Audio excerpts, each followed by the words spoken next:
From the Zoomerplex in historic Liberty Village, theZoomer, hosted by Marissa Lennox.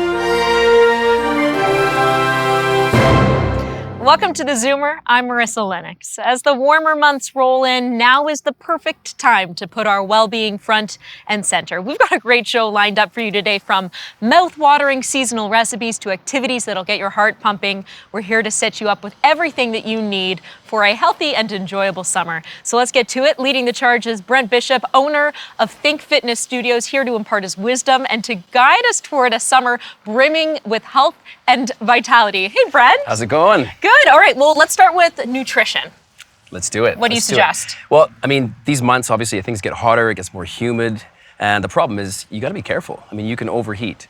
So you want to make sure you're pre-hydrating. Of course, water is key, but also coconut water. How do you know if you're not hydrated enough, I guess is the question. Here's a rule that I think everybody should know. If you're exercising outside in the heat, remember 16, 8, 1. So 16 ounces of water prior to exercise, so pre-hydrate. Okay. 8 ounces every 15 to 20 minutes during exercise, and then 1 liter per kilogram body weight lost. So okay.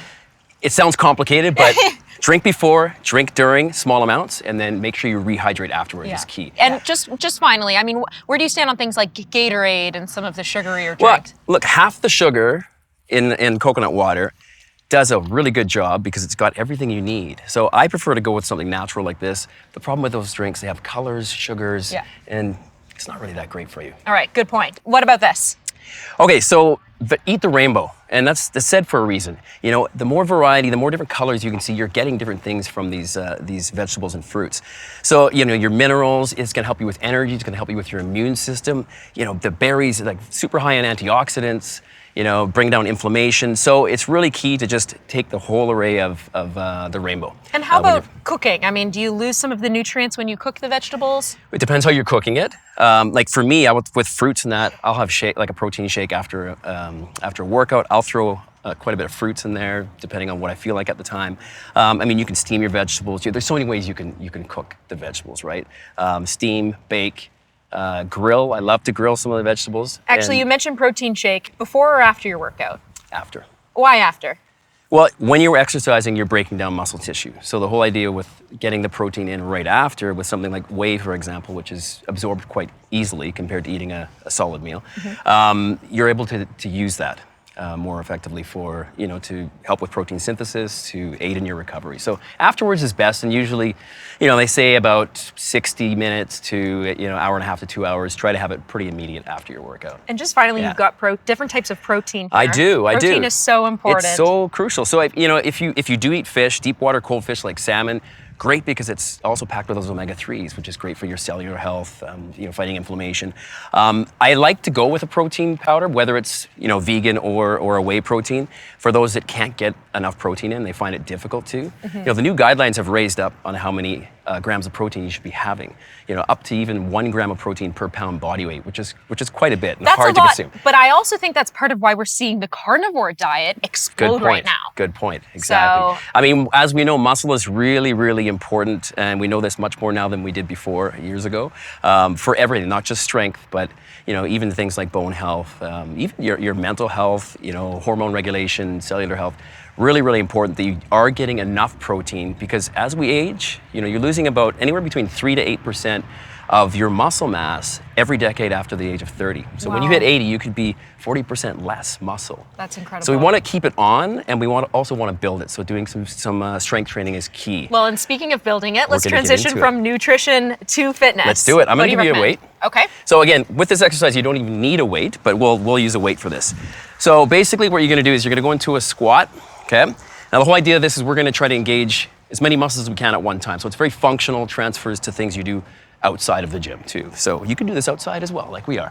So from here, getting into a squat, okay, and then you're going to step forward with your left leg into a lunge. And then we're going to rotate up with the weight, getting the shoulders and core active, and then push off that heel back into the squat again. Do you have any advice for protecting your knees when you do these types of exercises? So what's really key, and I see you're doing a very good job of it, is to drive off the heel, okay? So the moment you go into the ball of your foot, all that tension goes into your knee joint. Yes. And if you're on the heel more, you're getting the glutes and hamstrings active as well, and you do want to get that posterior chain active. How do I look? How's my This is good form, really good form. Excellent. So, you do maybe 12, 15 reps per side, and there you go. All Working right. the whole body. Next one, you can set this down, and this is gonna focus a little bit more on postural muscles. So we're always like this on computers, driving, sitting. We wanna counteract that impact and get the posterior chain active. So we're gonna go into what's called a scapular retraction. So thumbs are up, head is neutral. You wanna raise your hands as high as you can, squeeze the shoulder blades together as your elbows come to your rib cage, and then extend back out again. Should you be doing this with weights? I would suggest no. I would go higher reps. Okay. Because once you have weights in your hands, you're gonna start to lose the form, arms are gonna drop, there's a lot more stress on the low back. You do, by the way, wanna have your low back engaged on this, as you do. Yeah, so you should feel that arch in the low back. Okay. And here we're hitting everything. Shoulders, upper back, mid back, low back. And head in line, right? You got it. Am I doing it right? Yes, you are. Do you feel that squeeze every time? Yeah, and how Yeah. many reps should I be doing here? I would say, if you're a beginner, maybe stick to somewhere around 12 to 15 and work it into a circuit. But I mean, someone like yourself, you could go 25 reps, 30 reps. It is not uncommon for me to be sore at the end of the day. Yeah. So It's this is the type of really thing that important to get actually- those muscles active. Exactly. For sure. All Stretch right. the front, do double the work on the back of your body as you do on the front. So 2 to 1 that's good ratio. advice. Yeah. Okay. 'Cause we always work the front. We're always like That's this. right. I'll give you one more. So Okay. this is more balance. So we're gonna stand on your left leg, keep the knees slightly bent. Good thing you're not wearing heels today. And you're gonna reach across, okay? So reaching across, coming back up again, drive through the heel, plant down if you need to, if you get off balance. So what's this working back? So what do you feel when you reach? Form is great. My hamstrings? Yeah, hamstrings, glutes, okay? And then Yep. obviously you're getting your back muscles as well. So again, we're hitting posterior chain here, which is key. But as we do get older, we lose a bit of strength and muscles we talked about, but also balance becomes a factor. So Yep. last thing you wanna do is fall. So this is a great exercise to focus on just that, keeping everything stable. All right, well, you can do it too. Brent, thank you so much. This was Well done. awesome. Stick around, we'll be right back. There's more after the break. Check out the kale. How pretty is that? Yeah, Do you like kale? I love kale. There you go. And the kale will grow in here if we can. I mean, everything. People are gonna go, my goodness, how can you jam so much in here? But No, actually, it looks, the closer together all these plants are, yeah, and the it's- better it looks.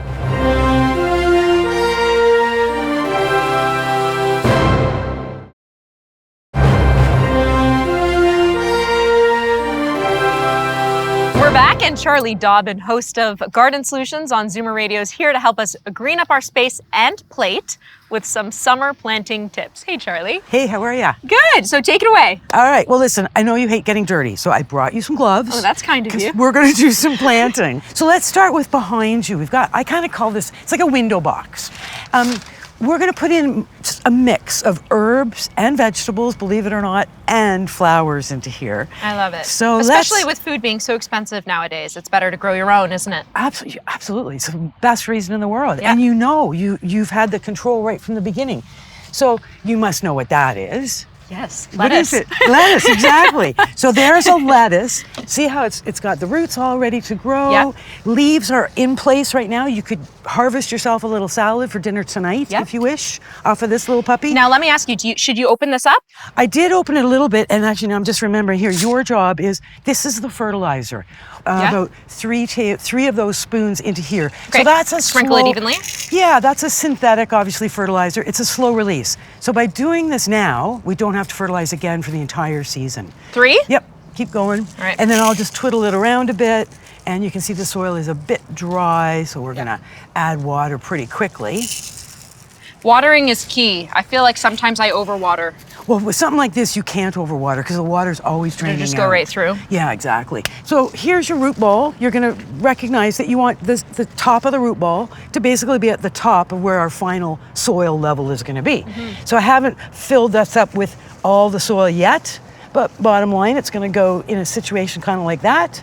For the other side, I've got a sweet little begonia. Now, this is not edible, But it's beautiful. it's beautiful and it's really tough. And we're in a fairly shady spot, and this is going to do just fine all summer.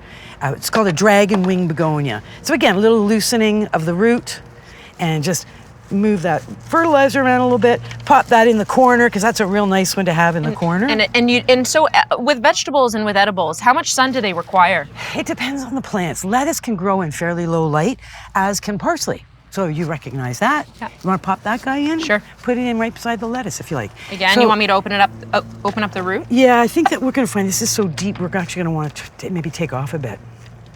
Yeah, we're going to tuck things in quite close. Okay.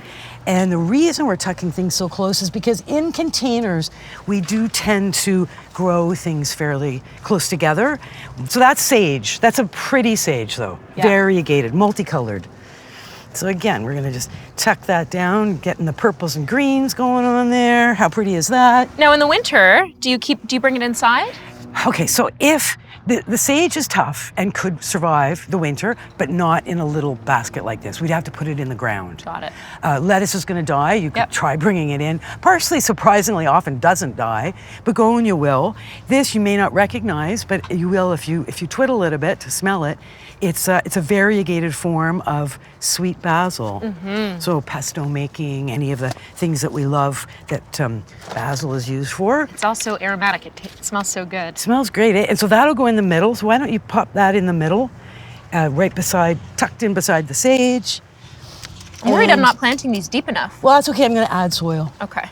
And then I've got one more flowering plant because I'm a sucker for flowers. Colors that only nature would put together. This is beautiful. What's this It's guy? a fuchsia. Look how pretty that is. Yeah. And they grow in quite low light. So again, that's why we're here. We're choosing. And there's an example of roots going all in a spiral. So we break them up a bit. We'll go this guy next. And you're right, I'm going to need a bunch more soil. Check out the kale. How pretty is that? Yeah. Do you like kale? I love kale. There you go. And the guest before me who was talking about fitness, and we're going to probably talk more about food. I mean, this is superfood, right? That's right. So kale will grow in here if we can. I mean, everything. People are going to go, my goodness, how can you jam so much in here? But No, actually, it looks the closer together all these plants are, yeah, the better it looks. And this, I don't know if you'll recognize that. It's called nasturtium. So nasturtium is an annual flower. Yeah. The leaves are edible and the flowers are edible once they start blooming. Little bit, people call them spicy. So it's because it's a little bit, got a little bit of a bite. Now, I have to ask, I mean, we're planting edibles here, but the same goes for even just planters with florals in it. How do you keep the pests away? That's the problem with the city. You've got inbred squirrels. You need a dog or a shotgun. Well, no, in the absence of a dog. It is a bit tough. I mean, planting close helps because they can't get in there. Okay. See, when they have space, also squirrels are I find them curious. So when you plant seeds or bulbs and then you turn your back, they go racing over, what'd you plant? Where'd you plant? And they Right. dig it all up. Right. So with something like this quite tightly planted and these very strong aromatic herbs are also going to slow them down. All right, let's move on. All right. We've got some big planter Big boxes tall here. planters, so just a little bit of a different look. The idea of the tall, so this is a lime tree. And what we're gonna put in the other planter is a tomato. This is called a patio tomato. So it's not gonna get 20 feet tall. It's only gonna be a reasonable height. Here, hold that tomato just for Okay. 1 sec. I'm gonna get you to actually put it towards the back. So we could put our tallest plant in the middle, or we could put it towards the back. I think it's gonna look better towards the back. Okay, do you want me to open up the, oh, you did it I already. did, all right, and you just push it down as far as it wants to go, because we can actually bury that stem. Okay. All right, so we'll just get this firmed in place. And now, I love eggplant. Do you love eggplant? I love eggplant. So, kind of an interesting looking plant. I'm gonna get you to pop that in. You wouldn't think that Sort it of copy would come off from that something one. so small. Well, you know what? The eggplants get nice purple flowers, so they're quite ornamental. And then, as you know, they get aubergine fruits. There we go. All right, and then this is going to be a red pepper, not a hot pepper. Red pepper. Yeah, so again, we'll just put that sort of in this corner. Again, I mean, I don't want to rip the... Don't worry, yep. Okay. You know, you can I be can- actually quite a bit tougher than you realize. People are sometimes so gentle. Yeah, so we're going to want to raise that soil level up a tiny Raise bit. it I up? think. Okay. Yeah, so plant the plant's a bit higher so I can add soil. But no worries. And then the chives. Who doesn't love chives? This is awesome. Okay, these are garlic chives. So look what I'm going to do. I'm just going to take, there's like 100 chive plants here. I'm just going to rip this apart. Now, why are you ripping that apart? Because you're going to put one in your corner and I'm going to put one in my corner. Just here, you're going to pop Okay. yours and I'm going to pop mine here. And pretty high? Yeah, just get the roots just under the ground and then I'll add some soil when we're done and some water. So garlic chives, of course, we can eat the green chive, but then they'll flower, white flowers, and we can eat the flowers. Okay. This smells so good. Okay, this one is a good smeller too. Smell that one. Ooh, Lemon thyme. Lemon. Yeah. So yeah, smells like we should be doing like waxing our furniture. So lemon thyme, just a beautiful trailing over the pot, the edge of the pot, so that as the summer progresses, this is just going to do its thing and just soften the edge of the pot. I love it. I love it. It's all a bit dirty right now, but yeah, it's going to be lovely. All right, and just a little bit of soil, and there you have it. And a little bit of water. And just imagine how beautiful these planters will look at the front of my house. Charlie, thank you as always. Stick around, we'll be right back. With short ribs, hot and fast. So these have marinated for 24 hours, and you just take them straight onto your grill like that. You make it look so easy. Well, we try to, right?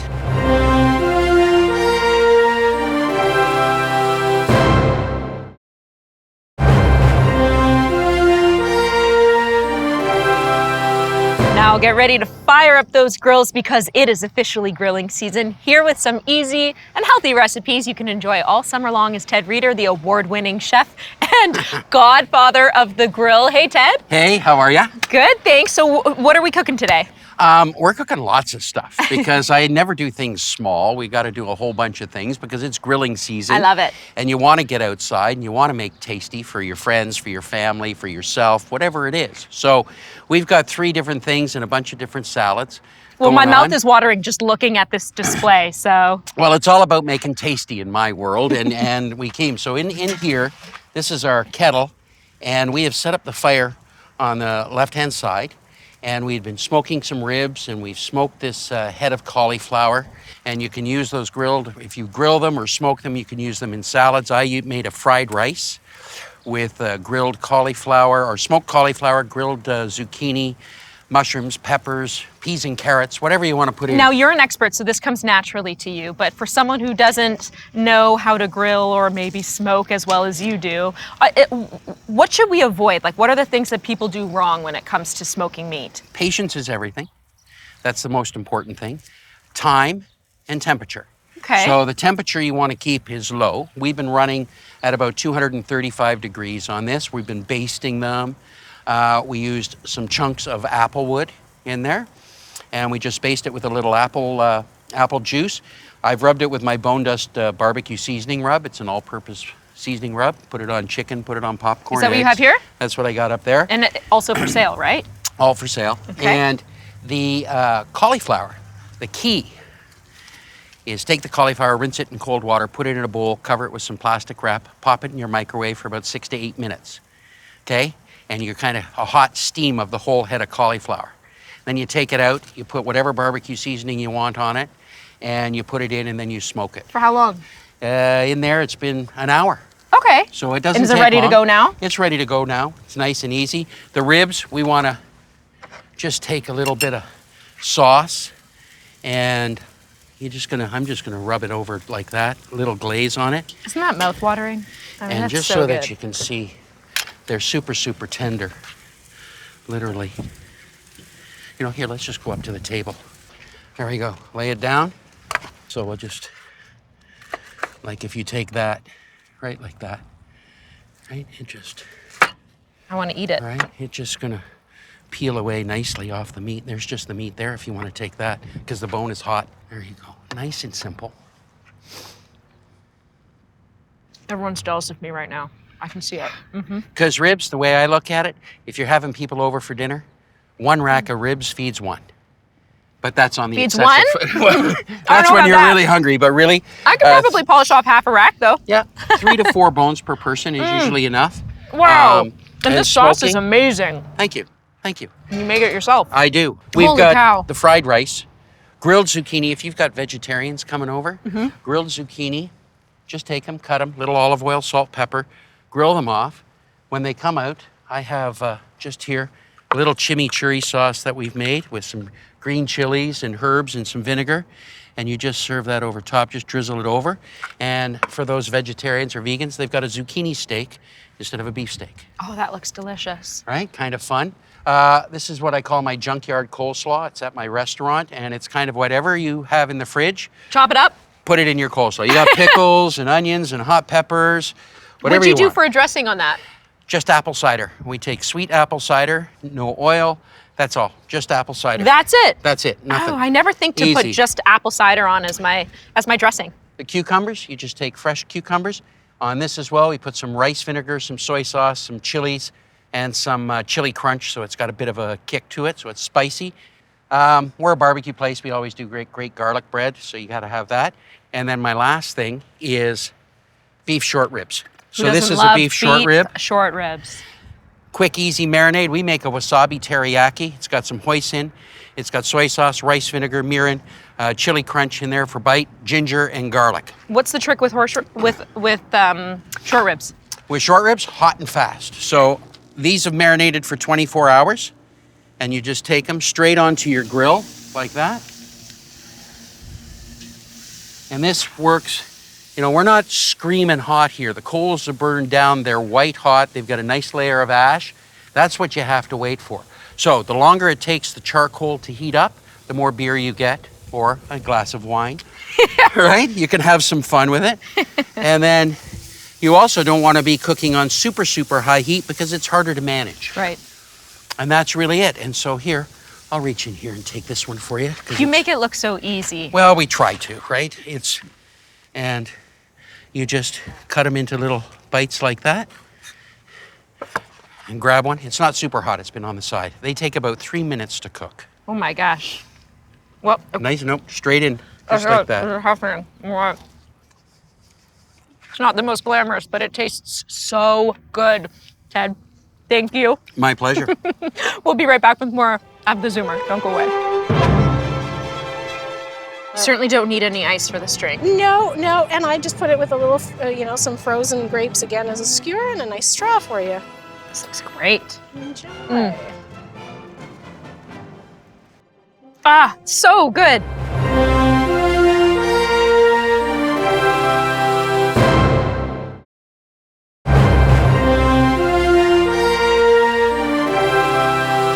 Welcome back. Well, in the spirit of staying healthy this summer, keeping an eye on your alcohol intake is key. But who says you have to compromise on flavor? Here to prove that point is Valerie Sideco, owner of the Florist's Loft, with some amazing mocktail recipes. Hey there. Hey, So Marissa. what are we mixing today? Well, 3 of my actually favorite cocktails personally. So the first one is a tomato strawberry margarita. I love using cherry tomatoes. They have a lot of sweetness and they pair really well with the strawberries. So I add a few strawberries, a few tomatoes. I'll add a little bit of cayenne as well in here. And then this one here I've got ready to go. Okay, so just so we know, portions. Yep. About a shot of, So of lime. I'm using an ounce of lime juice. I'm going to use just a 1/4 ounce of the agave. So Yeah. what's really nice about using agave is it's really mild on the sweet factor. Not too sweet. Exactly. And natural. Exactly. And so the body can digest it much better. So would you prefer natural versus artificial sweeteners? 100%. Okay. It really lingers less on the tongue. If you use a processed sugar, you'll notice that it kind of just coats the entire tongue, which is good for some cocktails, but for this type of cocktail, you definitely want something that's like a hit and run. Okay, yep. That's a good way of putting it. So 2 I've ounces. put 2 ounces of this, much like you would make a traditional margarita. A regular margarita would have 1 ounce of lime, 2 ounces of the spirit, and you'd have about 1 ounce of the agave mix. But I've pared it down just because I know that my strawberries are quite sweet, as well as my beautiful cherry tomatoes. So I'm just muddling it a little bit just to release the juices from the fruits. Pull that out, and then I'm going to add a lot of ice in here because you want to add some dilution. So dilution is key to the cocktails. That's adding some water to your cocktail while chilling it, but you don't want to add too much water because otherwise then your cocktail's not going to taste very Little good, watered is down. it? Yeah, and then just give it a good shake until your shaker here is nice and frosty. And you want to double strain just because of all the peel and the strawberry and all of that. And you're just going to pour it right in here. And so you can just use a little tea strainer at home or anything that's very fine mesh. Now let me ask, I know we're making mocktails. Yep. But if you were to add an alcohol to this drink, what would you add? Tequila. Got it. Yeah. But you could try it with vodka. I'm sure, you know, we've all had a Bloody Mary. Yep. Vodka and tomato must taste good. And, you know, vodka is also a really nice neutral spirit. One of the key things I always try to do before I make a cocktail is I test it with my recipe with my glass. All right, so Marissa, so we've got a beautiful strawberry and tomato margarita for you here, with no alcohol, of course. This is excellent, and it's not too sweet. No. Which is, I guess, the tomato factor, right? Exactly. I love it.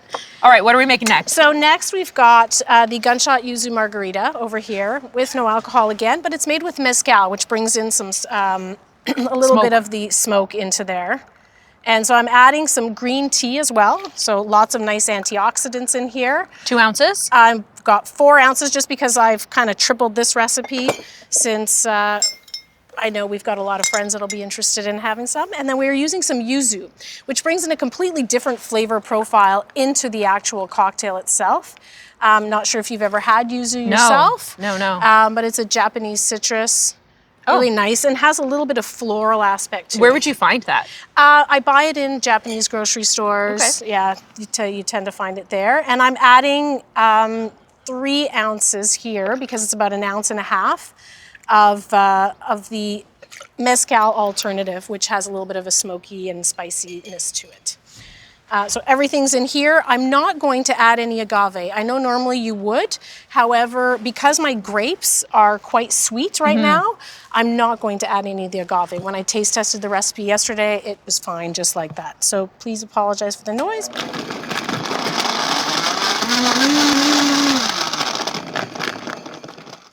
Now for this one, you definitely want to have a really good quality blender like a Vitamix, just because you're not refiltering this. It is a frozen margarita after all. So you are drinking in the frozen grapes and their peels and everything. So I literally just pour it right into the cocktail drink.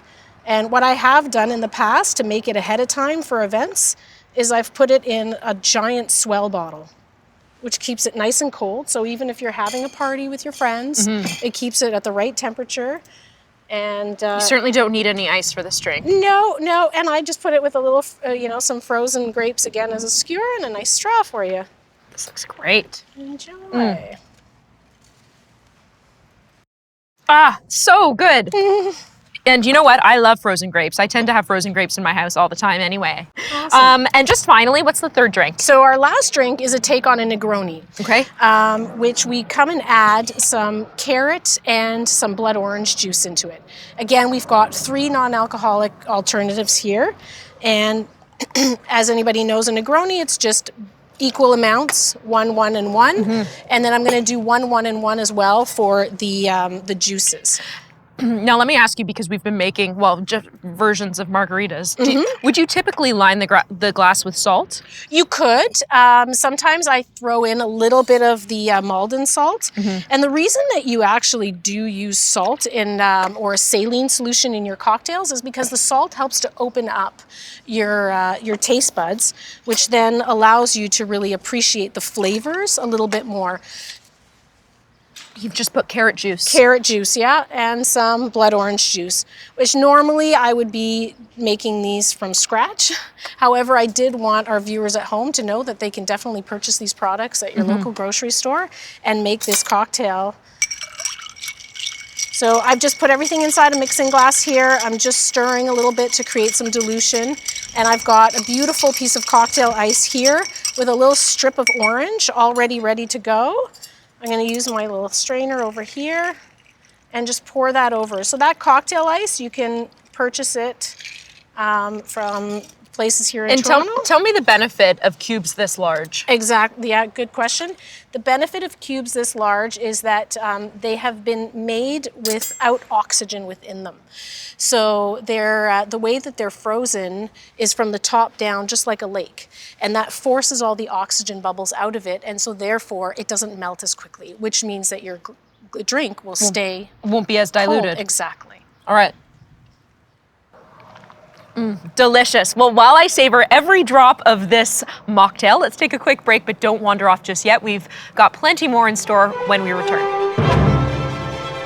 So you mentioned no snakes, but what are the various types of wildlife you might see on this walk? So what's great, there's not a lot of creepy crawlies either, but you will see some monkeys, and they're adorable. Who doesn't love monkeys? Who doesn't love a monkey?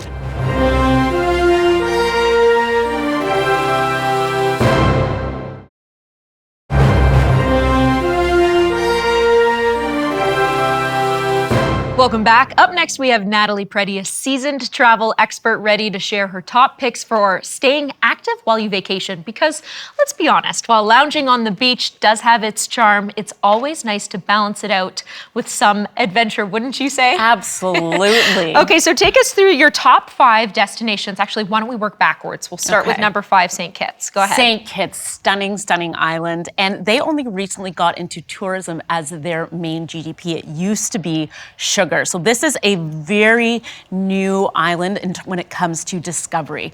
And one of the most beautiful places is their rainforest. So hiking through that rainforest is absolutely gorgeous. And one of the best leaders, his name is O'Neill, and he has these rainforest tours. And based on your level of activity, he will take you all through the rainforest. He will show you medicinal plants. Wow. He will show you beautiful 100-year-old trees.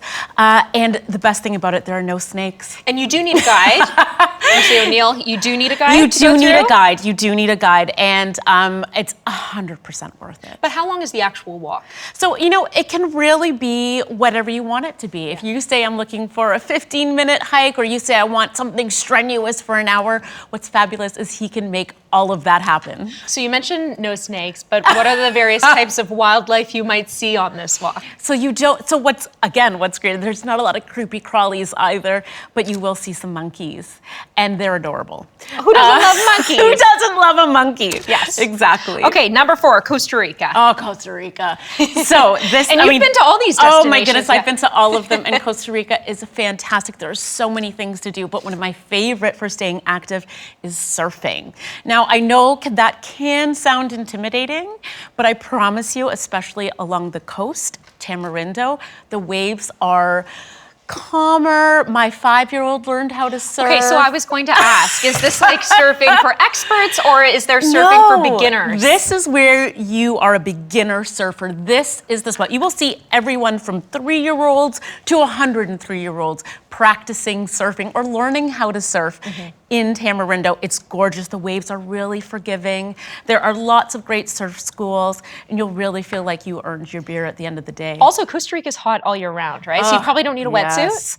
You do not need a wetsuit. Yeah. Okay, no, it's beautiful. That's good to know. Number 3, Barbados. Barbados. Oh my goodness. Another beaut. All of these are in the island. So let's say you're on a cruise, for instance, all these different stops. You could actually do all of these activities on one vacation. So Barbados has Harrison's Cave, which was opened in 1981. It's all like stalagmites, stalactites. There's like 15-meter cave underneath the ground. Actually, I was going to ask you, because what about for people that are claustrophobic? Is Harrison's Cave spacious? It is spacious. It is spacious. But for the people who discovered it, it wasn't so spacious. They had to take the drill and get in there and discover these crystal clear lakes. But if you do think, that's a little bit too much for me, they've just opened an eco-adventure park there. So you can do some ropes courses based on, your level of mobility. Zip lining is another. Zip lining there. You can hike through the forest there as well. And you can end with some rum tasting as well. Ooh, yeah. Who doesn't love a good rum tasting? Exactly. Okay, and Grenada, number 2. Oh, Grenada. So we were just talking about this.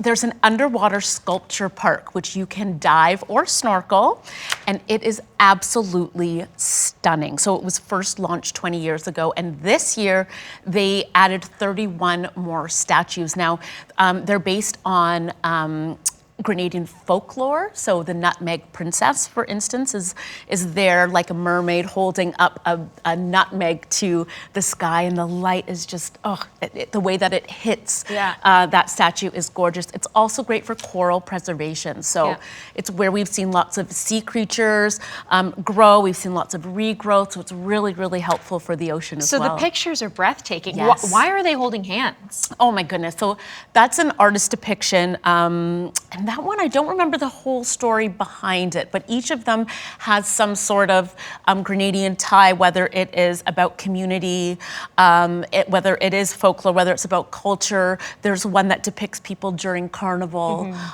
which of course happens every year as well. So each of them, the artist created something that meant something to them. Yeah. Let me just ask you, what's the visibility and clarity like down there? Oh, stunning. Yeah? So I went and someone said, oh, the water's not that clear. It was so clear. I couldn't Really? believe what they were used to on a regular basis. And it is 100% worth it. I mean, I was underwater, I scubaed, and my breath was taken away. And not just because I was underwater, because it was actually just the most stunning pieces of art that I've ever seen. Very cool. Yeah. And last but not least, number one, St. Lucia. St. Lucia, always in my heart.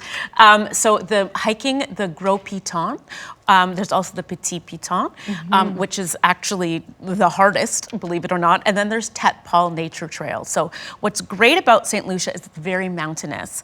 So you have these stunning, iconic views from these mountains. You can overlook the sea, and you're walking through the rainforest. And I will say, Gros Piton is tough. It's a tough hike. But again, you can either go a quarter of the way, you can go halfway, you can go right to the top. My husband and I went right to the top, but then we laid in the pool for 3 hours afterwards. That's nice. But do you recommend doing all of them? oh, Is that too much? it depends how long you're there. I would say pick one. Okay. Pick one. And, the Gros Piton will take about 3 hours. So Tet Paul is a shorter one, maybe about an hour through. But regardless, the flora is stunning. And they are just some of the most beautiful locations in the whole world. Gosh, this sounds so nice. I think I'm ready to pack my bag. Yes, come on, let's do it. Natalie, thank you. Stick around. There's more after the break. Don't go away.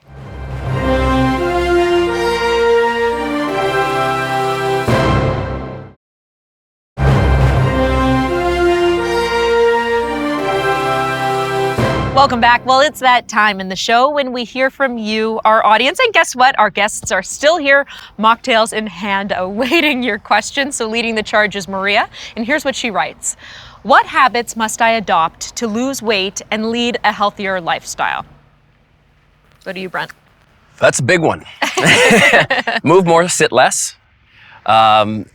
If you're consuming any sort of like pop, like sodas, things like that, get them right out of your diet because it's so easy to drink your calories. And that alone, and alcohol as well.